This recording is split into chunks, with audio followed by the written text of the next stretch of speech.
Whether they know it at the time or not, every celebrity eventually speaks their last words. These are the most poignant and haunting ones the public knows about. Old Blue Eyes, Francis Albert Sinatra, had a truly stunning career, both in the scope of his achievements and the length of his time in the limelight. He began performing music as a teenager, and by his mid-20s was starting to attract attention from far and wide. He became a sensation during the war years in the 1940s, launching a career that, with minor slumps, would not truly settle until his health began to fail him in the 1990s. At the end of his long and storied life, Sinatra's last words were few and were spoken only to his grief-stricken wife, Barbara. Lying in a Los Angeles hospital bed after a heart attack, Sinatra said, "I'm losing it." Sinatra lost consciousness and passed away shortly after speaking these words, showing a prescience about his situation that may actually be seen as comforting. Apple co-founder Steve Jobs was not a celebrity in the traditional sense, at least not at the start of his career. Before the 2000s, Jobs was better defined as a tech entrepreneur and businessman, and of course he remained those things to the end of his life, a life cut short in October 2011 by pancreatic cancer. In the last decade or so of his life, as Jobs presided over Apple's rolling out of products like the iPod, iPhone, iPad, and ever-improved versions of the beloved Macintosh computers, he became a celebrity with an almost cult-like following. Clad in his signature black turtleneck, Jobs could command the attention of thousands in auditoriums, and many more watching remotely, as he unveiled Apple's newest creations and explained the implications they had for the world beyond. Today, we're introducing iPhone 4, the fourth generation iPhone. At the end of his 8-year battle with cancer, it seems as though he were looking into a world beyond as well. Jobs' last words, as heard by relatives, were, "Oh wow, oh wow, oh wow." Much like Frank Sinatra, who seemed to have known the end was upon him, so too did James Brown, the hardest working man in show business. Brown's final words were strikingly similar to those of Sinatra as well. On the morning of Christmas 2006, Brown suffered congestive heart failure and uttered the words, "I'm going away tonight," to his longtime friend and manager Charles Bobbitt. Bobbitt initially didn't believe Brown was in any real danger, but quickly realized the severity of the situation when Brown slipped into unconsciousness and took his final breaths. The godfather of soul had spent more than half a century putting on high-energy performances with his band, and his infamous drug abuse had done irreparable damage to his body. How did all of this trouble begin? Living in America. Brown was not the type to settle into retirement, though. Despite being weak, confused, and near death in the final days of 2006, Brown was scheduled to play a New Year's Eve show just a few days later. Looking back on the life and death of John Belushi, the latter of which occurred on March 5, 1982, it's hard to believe the actor and comedian was just 33 years old when he died. From never-to-be-forgotten roles in movies like The Blues Brothers and Animal House to his time as one of the original 7 cast members on Saturday Night Live, it's easy to think the man had been around much longer. More than a decade of hard drug use and a generally unhealthy lifestyle had wreaked havoc on the actor's body, and he looked to be a good decade older than he actually was by the last days of his life. His actual death came as a result of a drug overdose after he was injected with a so-called speedball, a mixture of heroin and cocaine. His friend and drug dealer, Catherine Smith, was the one who injected the narcotics into Belushi and was the person who heard his last words, "Just don't leave me alone." Smith did leave him alone, though, and would later serve time for manslaughter for the actor's tragic death. Despite becoming a real-life princess, the life story of Diana, Princess of Wales, was anything but a happily ever after tale. It was a life that commenced with an unhappy childhood in a broken home, and one in which she was rejected by much of her new family after marriage. It was a life in which a husband's affair led to a painfully public divorce, and a life cut short by tragedy. Unbeknownst to many, Diana did not die immediately following the tragic car crash both caused and documented by paparazzi who were tailing her car. In the immediate aftermath of the car crash, Diana reportedly had time to look about and, in confusion, say, "My God, what happened?" as she saw the lifeless bodies of 2 other passengers in the vehicle. The specific cause of Princess Diana's death was a tear to a vein in her lungs caused by the crash, doctors later found. It was a rare injury and, only adding to the tragedy, one that could have been avoided had Diana worn a seatbelt. When Heath Ledger died of an accidental prescription drug overdose in January 2008, he was at a point in which his career should have blasted off into the stratosphere. Instead, it was cut short at age 28. His final words show that the actor had no intention of dying, but he was indeed in some deep state of denial. On his last night, the Australian actor told his sister over the phone, Katie, I'm fine. I know what I'm doing." Ledger, who had earlier said he just needed to get some sleep, confided to his sister that he had taken several different prescription medications and said his fateful and far from accurate last words in response to her warning him against mixing so many different drugs. The toxicology report run on Ledger found a deadly mix of sleeping pills and opioids in his system at the time of his death. When he died, Ledger was father to a toddler. He had an Academy Award-winning role as the Joker in The Dark Knight in the can, and every indication he believed he would indeed be fine and live on. I think you and I are destined to do this forever.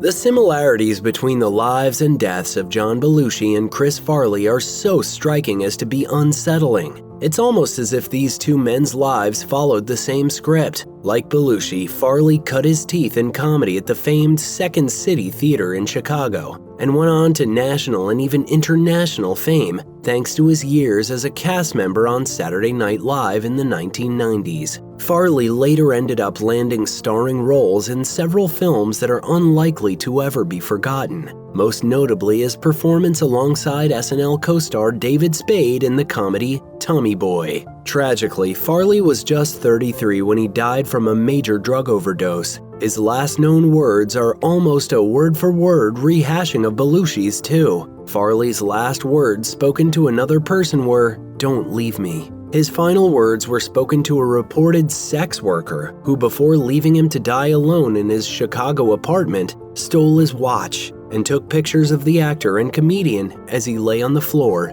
near death. The medical examiner said Farley had alcohol, cocaine, morphine, and marijuana in his system when he died, just months after participating in a rehab program.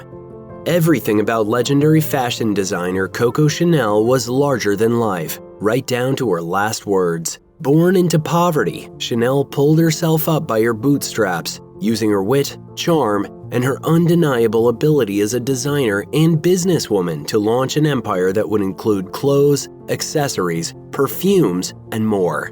During World War II, Chanel became romantically involved with a Nazi intelligence officer, and when her nephew was imprisoned by the Germans, she even made a deal to use her contacts in European high society to work as a spy for the Nazis in exchange for his release. By the time of her death in 1971, the 87-year-old Chanel, or at least her brand, was a household name. Chanel clearly knew when the end was imminent, even though she didn't seem ill despite her advanced age. True to her character, her final words were a flourish that topped off an amazing, if controversial, life. On January 10, 1971, Chanel reportedly said to her maid, Celine, "You see, this is how you die." And shortly thereafter, she did just that, her bed becoming a deathbed.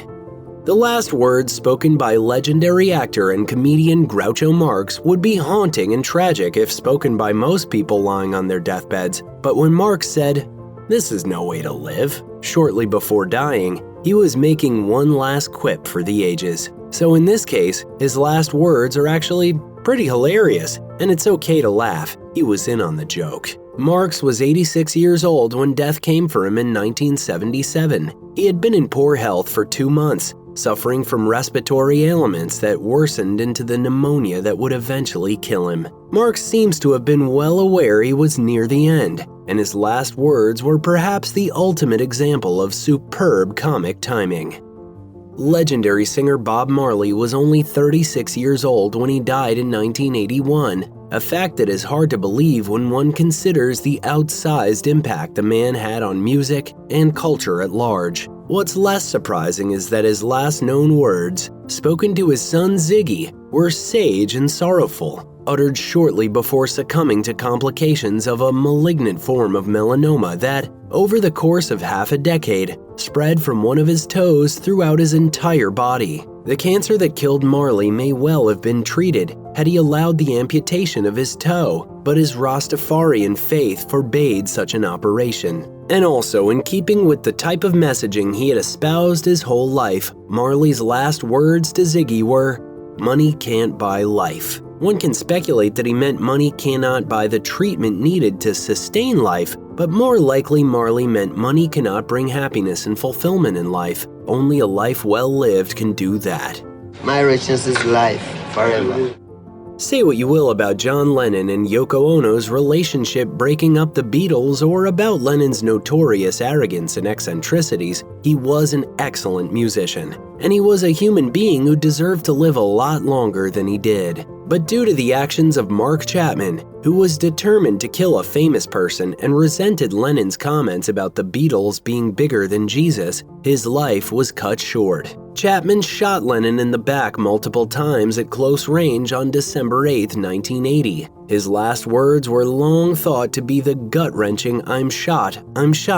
But it later came out that his last spoken word could also have been a soft yes, whispered in response to being asked if he was John Lennon.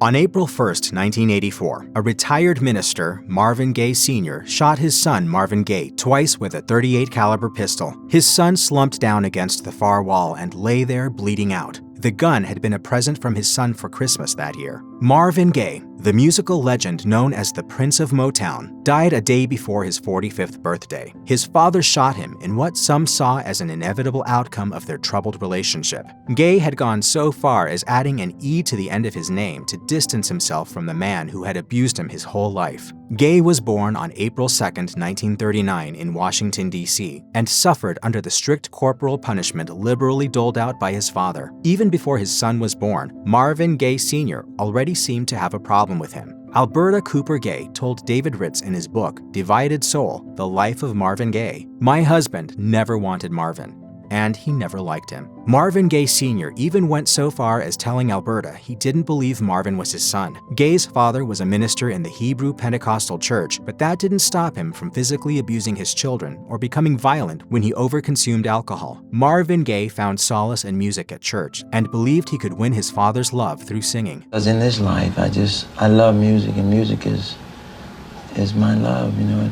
it's all I know.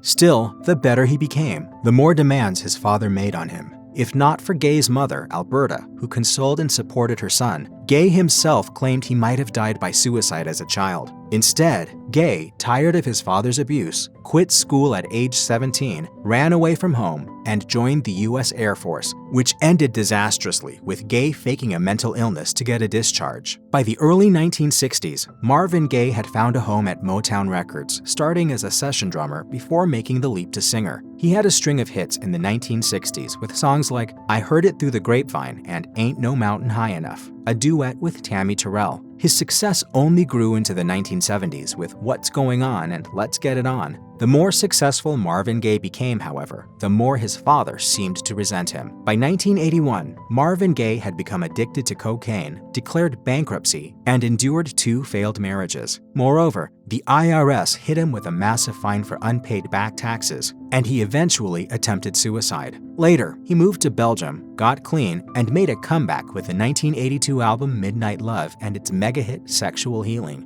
Unfortunately, once he was back in the music scene, he began using cocaine again. The last 4 months of his life he spent living at the Los Angeles home he had bought for his parents. Living under the same roof, Marvin Gaye and his father's relationship disintegrated once more. The final fight between Marvin Gaye and his father began on Saturday night, March 31, 1984, when the elder man became angry with Alberta over some missing insurance papers. The fight continued the next day and became physical. Gaye Sr. later alleged that Marvin Gaye had been punching and kicking him. Marvin Gaye Sr. then left. Soon after, he came back into the bedroom and shot his son. Alberta called Gaye's younger brother, Frankie, who lived next door. As Frankie held his dying brother's head in his lap, Marvin told him, "I got what I wanted. I couldn't do it myself, so I made him do it." Marvin Gaye Sr. later pleaded no contest to one count of involuntary manslaughter, was given 5 months of probation, and died in 1998 at 83. At his sentencing, he said, "I'm sorry. I loved him.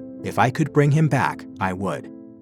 John Wayne certainly had a rough exterior, but his final words were tragically tender. The actor's last declaration of love is truly a tearjerker. Cinema legend John Wayne boasted a truly impressive filmography, but more than that, his portrayals of rugged, no-nonsense characters against a backdrop of a romanticized American West turned the man born Mary and Robert Morrison into an icon. With an acting career that spanned more than 5 decades, the Duke cemented his place in Hollywood as America's favorite swaggering, masculine archetype of the era. Sadly, though, his toughest role may have come in real life as a man facing a difficult diagnosis. They found a spot on the x-rays. It was lung cancer. When Wayne was first diagnosed with lung cancer at the age of 57 in 1964, his advisors suggested he keep the news private because it would supposedly destroy his image, according to the New York Times. Wayne quietly checked himself into the hospital for treatment, and after a successful surgery, he finally went public, stating, "There's a hell of a lot of good image in John Wayne licking cancer, and that's what my doctors tell me." Wayne went on to make nearly 24 more films and TV appearances, but his final movie proved to be his most poignant. In 1976's The Shootist, he played a grizzled gunslinger who had been diagnosed with the same disease he had. Just 3 years later, in 1979, Wayne received another diagnosis, this time stomach cancer. 6 months later, he was on his deathbed. According to his daughter-in-law Gretchen Wayne, during a couple of hours of lucidity in which he accepted his imminent death, he said, "It's been great." It was during a gallbladder surgery in January 1979 that doctors discovered a malignant tumor in Wayne's stomach, so they removed the organ. Still, the cancer continued to spread. In April of that year, Wayne made his last public appearance at the Academy Awards. He received a standing ovation and told the crowd, "That's just about the only medicine a fella'd ever really need. Believe me when I tell you that I'm mighty pleased that I can amble down here tonight. Oscar and I have something in common. Oscar first came to the Hollywood scene in 1928. So did I. We're both a little weather-beaten, but we're still here and plan to be around for a whole lot longer." Wayne died in a Los Angeles hospital on June 11, 1979, with several family members by his side. The actor had 7 children from 2 of his 3 marriages. The descriptions of his last day, as told to author Scott Eyman in the book John Wayne, The Life and Legend, include the fact that Wayne, who had never been a religious man, converted to Catholicism and was baptized by a priest as he lay dying. According to family accounts, Wayne's wives were Catholic and his children were raised Catholic, but Wayne had referred to himself during his life as a Presbyterian goddamn-tarian. According to his son Patrick, some of Wayne's last words came during his interaction with the priest, in which he agreed to be baptized, but not much else was verbalized on his part. Though many might have expected John Wayne's final words to reflect his tough and gritty persona, it seems that wasn't the case at all. Pat Stacy, Wayne's assistant turned lover and longtime companion, recalled of his last moments, "His blue eyes were shining, he showed no pain. He seemed to be enjoying every moment of those 3 hours." On June 11th, the Wayne family was told that John wasn't expected to last the day. He had been semi-conscious during his time in the hospital. But that morning, according to John Wayne, The Life and Legend, Stacy asked him if he knew who she was. He replied, "Of course I know who you are. You're my girl. I love you." After that, Wayne fell into a deep sleep from which he would never awake. His daughter Aisa wanted to be sure that her father knew his family was with him and that he was surrounded by love. She held Wayne's hand as his breathing became ragged, each breath further apart from the last until they finally stopped. The beloved actor was 72 years old. Patrick Swayze's death marked a tragic moment in Hollywood history, and his final words add a sad yet beautiful footnote to his untimely passing. In 2009, beloved actor Patrick Swayze died from advanced pancreatic cancer. He was just 57 years old at the time and had lived with his disease for fewer than 2 years prior to his death. Notably, patients suffering from advanced pancreatic cancer tend to live between 3 to 8 months after diagnosis. A stalwart Hollywood star in the 1980s and 90s, Swayze was best known for roles in hit films such as Dirty Dancing, Ghost, and Point Break. His wife, Lisa Niemi, was also an actress and director. She appeared in a number of films over the years and in 2003 directed and acted acted alongside her late husband in One Last Dance. In 2023, Niemi recalled the early days of their relationship in an interview with The Today Show. We had such an unlikely start because we were both very cautious because he had this reputation of being a Casanova. As a teenager, Niemi had taken dance lessons from Swayze's mother, and the couple met while performing together on stage. Recalling that moment, Niemi later said, I looked in his eyes. It was like, it's everything came alive. They married in 1975, and while their marriage was rocky at points, they always reconciled. Shortly before her husband died, Niemi told Barbara Walters that his diagnosis was like, quote, a nightmare you couldn't wake up from. And in her 2012 memoir, Worth Fighting For, she shares a few details about the final days in Swayze's life. She writes, I cherished our time alone, holding his hand, listening to music, sleeping with my arm around him, my head on his shoulder, wordlessly. According to Niemi's book, Swayze's final words to her were spoken on a Friday night. She remembers, my last words to Patrick, I love you, and those were his last words to me. After I brought him home, things went very fast. After speaking one final time to his wife, Swayze slipped into a coma. He died early that Monday morning. In her book, Niemi adds, in the quiet of Monday morning, September 14th, I looked at his face and listened to the tiny sips of air he was taking. There was something delicate, childlike about it. I knew it was time. Swayze died at his ranch in the Los Angeles area. His brother Don was also there alongside Niemi. Swayze was cremated and his ashes were spread at the New Mexico ranch. After his death, his Ghost co-star Demi Moore tweeted, I love and will miss you. You were loved by so many and your light will forever shine in all of our lives. Swayze and Niemi had no children together, but while his widowed wife remarried jeweler Albert DePrisco in 2014, her love for her late husband remains. Just because somebody's gone doesn't mean you fall out of love. Referring to her new husband, Niemi said they felt blessed to find each other. Albert and I both felt like we had a lot of love still left to give, and felt very fortunate we found someone to give it to. In 2009, Niemi and Swayze had co-written The Time of My Life, a memoir about their life together, as well as Swayze's experiences living with pancreatic cancer. The book was published posthumously. In 2019, Niemi also contributed to the documentary I Am Patrick Swayze. In 2023, Niemi opened up about what her life was like without her late husband. She told Today.com, just because somebody's gone doesn't end your relationship with them. We spent 34 years together, and that's always going to be a part of my life and who I am. Niemi also spoke of her work with Pancreatic Cancer Action Network, a U.S.-based pancreatic cancer research and support advocacy nonprofit. I still care, and I know how tough Patrick's and my journey was with this. Cancer may have taken him, but it didn't beat him, and I'm continuing his fight for him. When Hollywood actor Paul Walker died in 2013 at the age of 40, his career was still very much on the rise. Most famously, he starred along with Vin Diesel in the first 6 installments of the Fast and Furious franchise. Set in a criminal underworld full of espionage and intrigue, the Fast and Furious movies are largely concerned with street racing, an eerie coincidence given the manner in which Walker was killed, as a passenger in a catastrophic Southern California car accident. Walker was reportedly traveling in excess of 100 miles per hour in the passenger seat of a 2005 Porsche Carrera GT. But this was unlike anything we could have imagined.